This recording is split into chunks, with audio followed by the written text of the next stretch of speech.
Orbital velocity. बच्चों, जब भी हमने किसी सैटेलाइट को ज़मीन के इर्द गिर्द रिवॉल्व करने के लिए भेजना होता है, हम उसकी कुछ चीज़ों को डिफ़ाइन करके भेजते हैं, जैसा कि उसको हम कितनी वेलोसिटी से ज़मीन से भेजेंगे, वो कितनी वेलोसिटी से एक ऑर्बिट में रिवॉल्व करेगा, उसकी फ्रीक्वेंसी क्या होगी, उसका टाइम पीरियड क्या होगा। ये सब चीज़ें बच्चों हम डिसाइड करके भेजते हैं, और इन्हीं के लिए हमने कुछ फार्मूलाज भी बनाए हुए हैं। हम ये डिसाइड कर लेते हैं कि जब भी हमने किसी सैटेलाइट को किसी ऑर्बिट में भेजना है ज़मीन के इर्द गिर्द रिवॉल्व करने के लिए, तो हम उसको कितनी वेलोसिटी से भेजेंगे, वो कितनी वेलोसिटी से रोटेट करेगा एक ऑर्बिट के अंदर, उसकी फ्रीक्वेंसी क्या होगी, उसका टाइम पीरियड क्या होगा। ये सब चीज़ें बच्चों हमने डिसाइड करनी होती हैं। पहला आपके पास टॉपिक है ऑर्बिटल वेलोसिटी है। डेफिनेशन इसकी लिखी है, velocity with which a satellite revolve in its orbit at a certain altitude above earth है। यानी बच्चों वो वेलोसिटी है जिस वेलोसिटी से एक सैटेलाइट ने ज़मीन के इर्द गिर्द रोटेट करना है, रिवॉल्व करना है। एक वर्ड आपके गिवन है, एल्टीट्यूड है।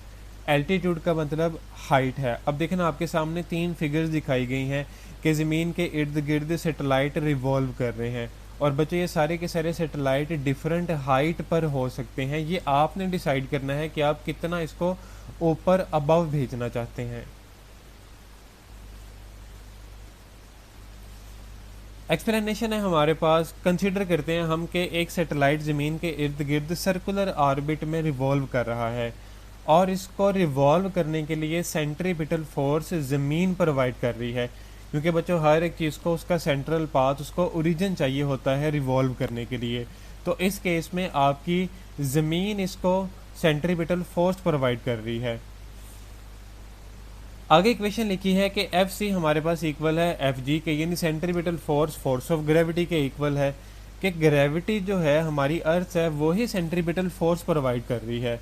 अब सेंट्रीपिटल फोर्स का फार्मूला है m v square over r. Gravitational force का फार्मूला है G capital M small m divided by r square है। अब जो पहले तो स्मॉल एम से स्मॉल एम कैंसिल हो जाएगा, और एक आर से आर का स्क्वायर कैंसिल हो जाएगा।